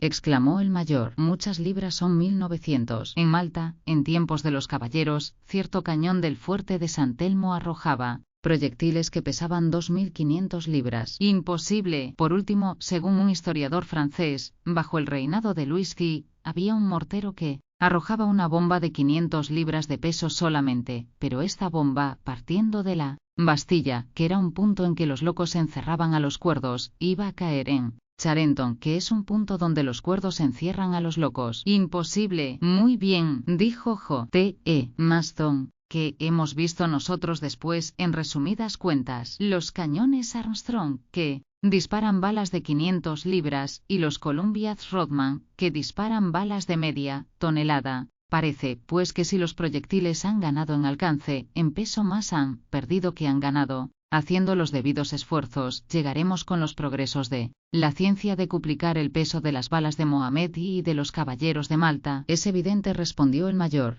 ¿Pero de qué metal pensáis echar mano para el proyectil? Del hierro fundido pura y simplemente, dijo el general Morgan. ¿Hierro fundido?, exclamó G.T.E. Maston con profundo desdén. El hierro es un metal muy ordinario para fabricar una bala destinada a hacer una visita a la luna. No exageremos, mi distinguido amigo, respondió Morgan. El hierro fundido bastará. Entonces, repuso el mayor Elphiston, puesto que el peso de la bala es proporcionado a su volumen, una bala de hierro fundido, que mide 9 pies de diámetro, pesará horriblemente. Horriblemente si es maciza, pero no si es hueca, dijo Barbicane. Meca, será pues una granada en la que pondremos mensajes, replicó G.T.E. Maston, y muestras de nuestras producciones terrestres. Sí, una granada, respondió Barbicane, no puede ser otra cosa. Una bala maciza de 108 pulgadas, pesaría más de 200.000 libras, y este peso es evidentemente excesivo. S.I.E. Embargo, como es menester que el proyectil tenga cierta consistencia, propongo que se le consienta un peso de 20.000 libras. ¿Cuál será, pues, el grueso de sus paredes?, preguntó el mayor. Si seguimos la proporción reglamentaria, respondió Morgan, un diámetro de 108 pulgadas exigirá paredes que no bajen de 2 pies. Sería demasiado, contestó Barbicane. Notad bien que no se trata de una bala destinada a taladrar planchas de hierro. Basta, pues, que sus paredes sean bastante fuertes para contrarrestar la presión de los gases de la pólvora. He aquí, pues, el problema. ¿Qué grueso debe tener una granada de hierro fundido para no pesar más que 20.000 libras? Nuestro hábil calculador, el intrépido Maston, va a decirlo ahora mismo. Nada más fácil, replicó el distinguido secretario de la comisión, y sin decir más trazó fórmulas algebraicas en el papel, apareciendo bajo su pluma, y más, y elevadas hasta la segunda potencia. Hasta pareció que extraía, sin tocarla, cierta raíz cúbica, y dijo: las paredes no llegarán a tener el grueso de 2 pulgadas. ¿Será suficiente?, preguntó el mayor con un ademán dubitativo. No, evidentemente, no, respondió el presidente Barbicane. ¿Qué se hace, pues?, repuso Elphiston bastante perplejo. Emplear otro metal. ¿Cobre?, dijo Morgan. No, es aún demasiado pesado, y os propongo otro mejor. C.O.E., dijo el mayor. El aluminio, respondió Barbicane. ¿Aluminio?, exclamaron los 3 colegas del presidente. Sin duda, amigos míos, ya sabéis que un ilustre químico francés, Henri Sainte-Claire de Ville, y legó en 1854 a obtener el aluminio en masa compacta. Este precioso metal tiene la blancura de la plata, la inalterabilidad del oro, la tenacidad del hierro, la fusibilidad del cobre y la ligereza del vidrio. Se trabaja fácilmente, abunda en la naturaleza, pues la alumina forma la base de la mayor parte de las rocas, es 3 veces más ligero que el hierro, y parece haber sido creado expresamente para suministrarnos la materia de que se ha de componer nuestro proyectil. Bien por el aluminio, exclamó el secretario de la comisión, siempre muy estrepitoso en sus momentos de entusiasmo. Pero, mi estimado presidente, dijo el mayor, ¿no es acaso el aluminio excesivamente caro? Lo era, respondió Barbicane. En los primeros tiempos de su descubrimiento, una libra de aluminio costaba de 260 a 280 dólares, cerca de 1.500 francos, después bajó a 20 dólares, 150 francos, y actualmente vale 9 dólares 48 francos. Aún así, replicó el mayor, que no daba fácilmente su brazo a torcer, es un precio enorme, sin dudas, mi querido mayor, pero no inasequible a nuestros medios. ¿Cuánto pesará, pues?, preguntó Morgan. He aquí el resultado de mis cálculos, respondió Barbicane. Una bala de 108 pulgadas de diámetro y de 12 pulgadas de espesor pesaría, siendo de hierro colado, 67.440 libras. Construida en aluminio, su peso queda reducido a 19.250 libras. Perfectamente, exclamó Maston. No nos separamos del programa. Sí, perfectamente, replicó el mayor. Pero, ¿no veis que a 9 dólares la libra el proyectil costará 173.250 dólares? Exactamente, pero no temáis, amigos, no faltará dinero para nuestra empresa, respondo de ello. Una lluvia de oro caerá en nuestras cajas, replicó J.T.E. Maston. Pues bien, ¿qué os parece el aluminio?, preguntó el presidente. Adoptado, respondieron los 3 miembros de la comisión. En cuanto a la forma de la bala, repuso Barbicane, importa poco, pues una vez traspasada la atmósfera, el proyectil se hallará en el vacío. Propongo, por tanto, que la bala sea redonda, para que gire como mejor le parezca, y se conduzca del modo que le dé la gana. Así terminó la primera sesión de la comisión. La cuestión del proyectil estaba definitivamente resuelta, y G.T.E. Maston no cabía de alegría en su pellejo, pensando que se iba a enviar una bala de aluminio a los selenitas, que les daría una alta idea de los habitantes de la Tierra. Historia del cañón. Las resoluciones tomadas en la primera sesión produjeron en el exterior un gran efecto. La idea de una bala de 20.000 libras atravesando el espacio alarmaba un poco a los meticulosos. ¿Qué cañón?, se preguntaban, podrá transmitir jamás a semejante mole una velocidad inicial suficiente? Durante la segunda sesión de la comisión debía responderse satisfactoriamente a esta pregunta. A un día siguiente por la noche, los 4 miembros del Gun Club se sentaban delante de nuevas montañas de emparedados, a la orilla de un verdadero océano de té. La discusión empezó de inmediato, sin ningún preámbulo. Mis queridos colegas, dijo Barbicane, vamos a ocuparnos de la máquina que se ha de construir, de su tamaño, forma, composición y peso. Es probable que lleguemos a darle dimensiones gigantescas, pero por grandes que sean las dificultades, nuestro genio industrial las allanará fácilmente. Tened, pues, la bondad de escucharme, y no os desagrade hacerme las objeciones que os parezcan convenientes. No las temo. Un murmullo aprobador acogió esta declaración. No olvidemos, continuó Barbicane, el punto a que ayer nos condujo nuestra discusión. El problema se presenta ahora bajo esta forma: dar una velocidad inicial de 12.000 yardas por segundo a una granada de 108 pulgadas de diámetro y de 20.000 libras de peso. He aquí el problema, en efecto, respondió el mayor Elphiston. Prosigo, repuso Barbicane. Cuando un proyectil se lanza al espacio, ¿qué sucede? SEC haya solicitado por 3 fuerzas independientes, la resistencia del medio, la atracción de la Tierra y la fuerza de impulsión de que está animado.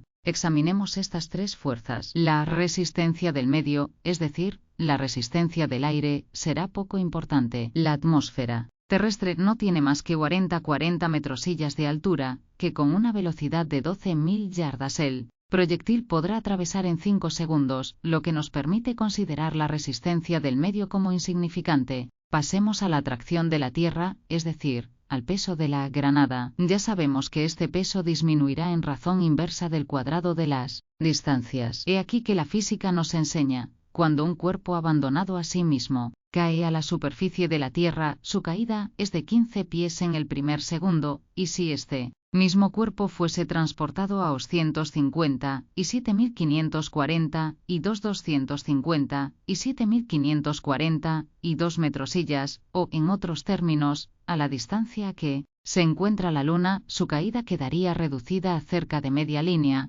en el primer segundo, que es casi la inmovilidad. Trátase, pues, de vencer progresivamente esta acción del peso. ¿Cómo la venceremos? Mediante la fuerza de impulsión. He aquí la dificultad, respondió el mayor. En efecto, repuso el presidente, pero la allanaremos, porque la fuerza de impulsión que necesitamos resulta de la longitud de la máquina y de la cantidad de pólvora empleada, hallándose esta limitada por la resistencia de aquella. Ocupémonos ahora, pues, de las dimensiones que hay que dar al cañón. Téngase en cuenta que podemos procurarle condiciones de una resistencia infinita, si es lícito hablar así, pues no se tiene que maniobrar con él. Es evidente, respondió el general. Hasta ahora, dijo Barbicane, los cañones más largos, nuestros enormes Columbias, no han pasado de 25 pies de longitud. Mucha sorpresa causarán, pues, a la gente las dimensiones que tendremos que adoptar. Sin duda, exclamó G.T.E. Maston, yo propongo un cañón cuya longitud no baje de media milla. ¿Media milla?, exclamaron el mayor y el general. Sí, media milla, y me quedo corto. Vamos, Maston, respondió Morgan. Exageréis. No, replicó el fogoso secretario, no sé en verdad por qué me tacháis de exagerado. Porque vais demasiado lejos. Sabed, señor, respondió G.T.E. Maston, con solemne gravedad, sabed que un artillero es como una bala, que no puede ir demasiado lejos. La discusión tomaba un carácter personal, pero el presidente intervino. Calma, amigos, calma, y razonemos. Se necesita evidentemente un cañón de gran calibre, puesto que la longitud de la pieza aumentará la presión de los gases acumulados debajo del proyectil, pero es inútil pasar de ciertos límites. Perfectamente, dijo el mayor. ¿Qué reglas hay para semejantes casos? Ordinariamente la longitud de un cañón es la de 20 a 25 veces el diámetro de la bala, y pesa de 230, y 5 a 240 veces más que esta. No basta, exclamó G.T.E. Maston impetuosamente. Convengo en ello, mi digno amigo. En efecto, siguiendo la proporción indicada para él. Proyectil que tuviese 9 pies de ancho y pesase 20.000 libras, el cañón no tendría más que una longitud de 225 pies y un peso de 200.000 libras. Lo que es ridículo, añadió J.E. Maston, tanto valdría echar mano de una pistola.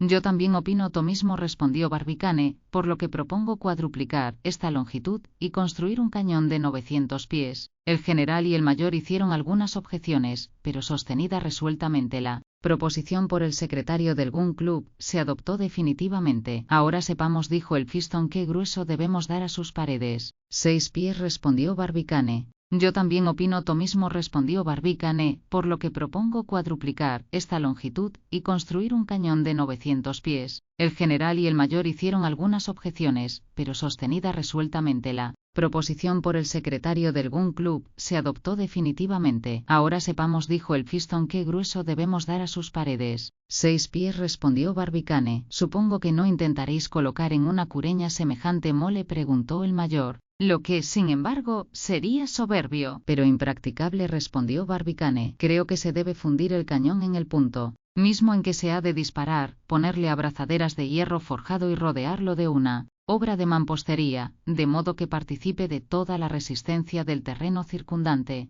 Fundida la pieza, se pulirá el ánima para impedir el viento, de la bala, y de este modo no habrá pérdida de gas, y toda la fuerza expansiva de la pólvora se invertirá en la impulsión. «Bravo», exclamó J.E. Maston, «ya tenemos nuestro cañón». «Todavía no», respondió Barbicane, calmando con la mano a su impaciente amigo. «¿Por qué?» «Porque hasta ahora no hemos discutido aún su forma. ¿Será un cañón, un obús o un mortero?» «Un cañón», respondió Morgan. «Un lanzaobuses», replicó el mayor. «Un mortero», exclamó J.E. Maston. Iba a empeñarse una nueva discusión que prometía ser bastante acalorada, y cada cual preconizaba su arma favorita, cuando intervino el presidente. «Amigos míos», dijo, «voy a poneros a todos de acuerdo. Nuestro Columbiad participará a la vez de las 3 bocas de fuego. Será un canon, porque la recámara y el ánima tendrán igual diámetro. Será un lanzaobuses, porque disparará una granada. Será un mortero, porque se apuntará formando con el horizonte un ángulo de 90 grados, y además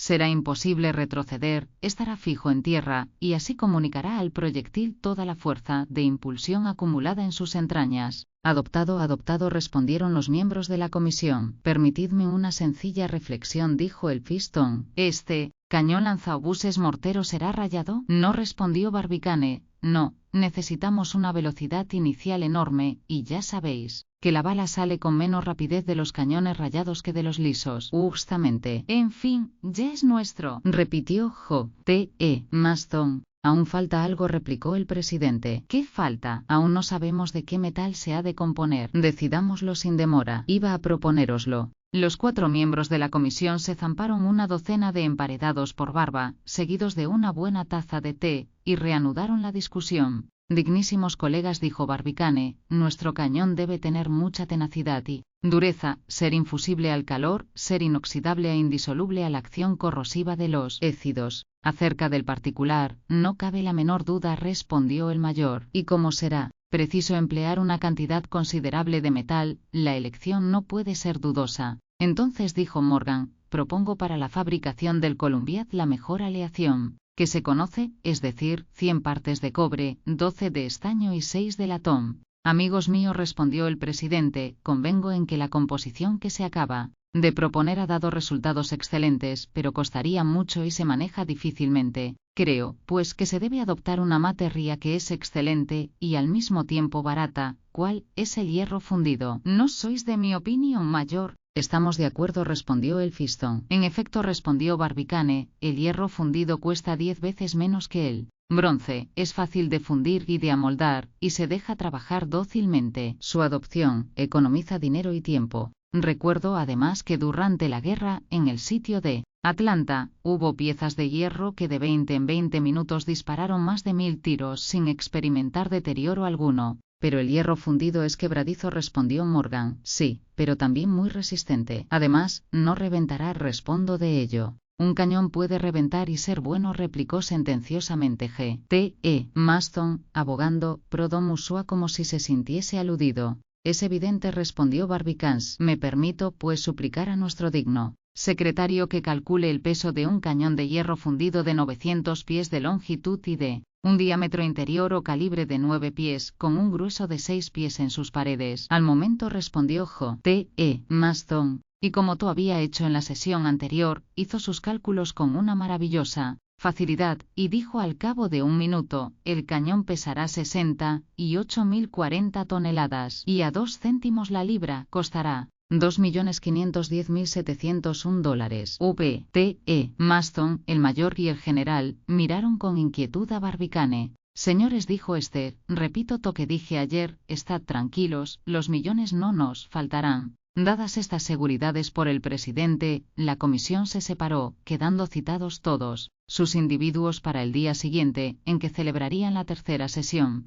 La cuestión de las pólvoras. Aún había que tratar la cuestión de las pólvoras. Esta última decisión era guardada con ansiedad por el público. Dadas la magnitud del proyectil y la longitud del cañón, ¿cuál sería la cantidad de pólvora necesaria para producir la impulsión? Este agente terrible, cuyos efectos, sin embargo, ha dominado el hombre, iba a ser llamado para desempeñar su papel en proporciones insólitas. En general, se cree, y se repite sin cesar, que la pólvora fue inventada en el siglo XI por el fraile Schwartz, cuyo descubrimiento le costó la vida, pero en la actualidad está casi probado que esta historia se debe colocar entre las leyendas de la Edad Media. La pólvora no ha sido inventada por nadie. Resulta directamente del fuego griego, compuesto como ella de azufre y salitre, si bien estas mezclas, que en el fuego griego no eran más que mezclas de dilatación, en la pólvora, tal como se conoce actualmente, al inflamarse producen un estrépito. Pero si bien los eruditos conocen perfectamente la falsa historia de la pólvora, pocos son los que saben darse cuenta de su poder mecánico, sin cuyo conocimiento no es posible comprender la importancia del asunto sometido a la comisión. Un litro de pólvora pesa aproximadamente 2 libras, o 900 gramos ramos, y produce, al inflamarse, 400 libras de gases,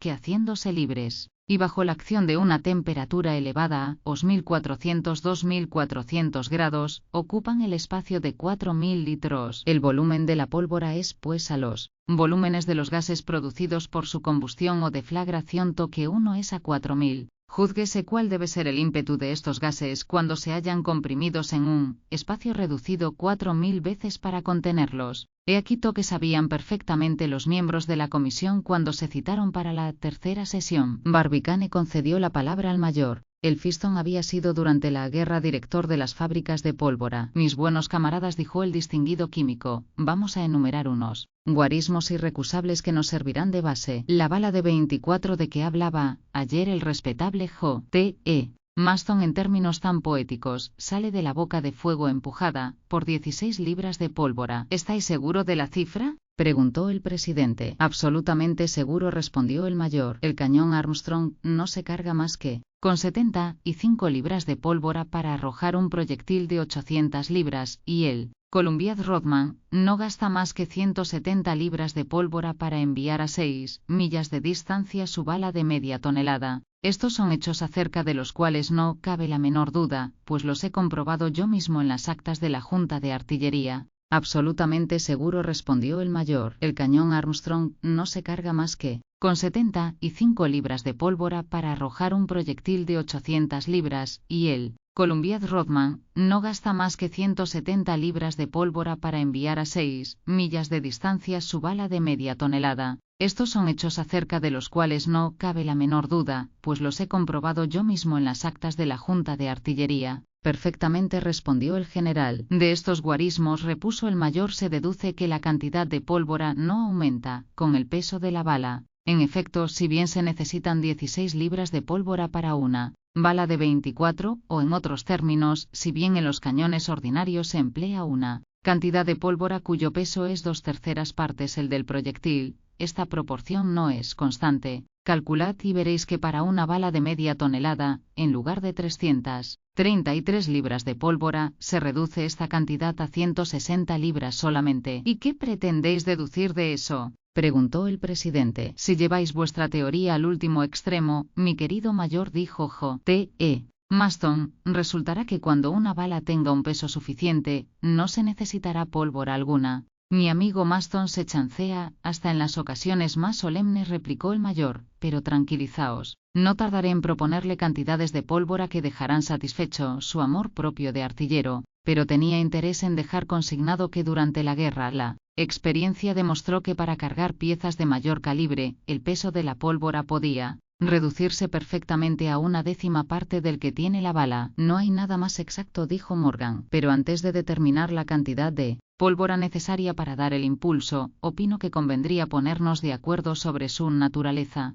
Emplearemos la pólvora de grano grueso, respondió el mayor, porque su deflagración es más rápida que la de la pólvora fina. Sin duda, replicó Morgan, pero se desmenuza más fácilmente y altera el ánima de las piezas, lo que sería un inconveniente para un cañón destinado a un largo servicio, pero no para nuestro Columbiad. No corremos riesgo alguno de explosión, y necesitamos que la pólvora se inflame instantáneamente para que su efecto mecánico sea completo. Podríamos, dijo G.T.E. Maston, abrir varios agujeros para aplicar el fuego a un mismo tiempo a distintos puntos. Sin duda, respondió el fistón, pero complicaríamos la operación. Me atengo, pues, a mi pólvora de grano grueso que allana todas las dificultades. Sea, respondió el general. Para cargar su Columbiad, añadió el mayor, Rothman empleaba una pólvora de granos gruesos como castañas, hecha con carbón de sauce, tostado sencillamente en calderas de hierro fundido. Era una pólvora dura y brillante, que no manchaba la mano, contenía una gran proporción de hidrógeno y de oxígeno, se inflamaba instantáneamente, y aunque muy desmenuzable, no deterioraba sensiblemente las bocas de fuego.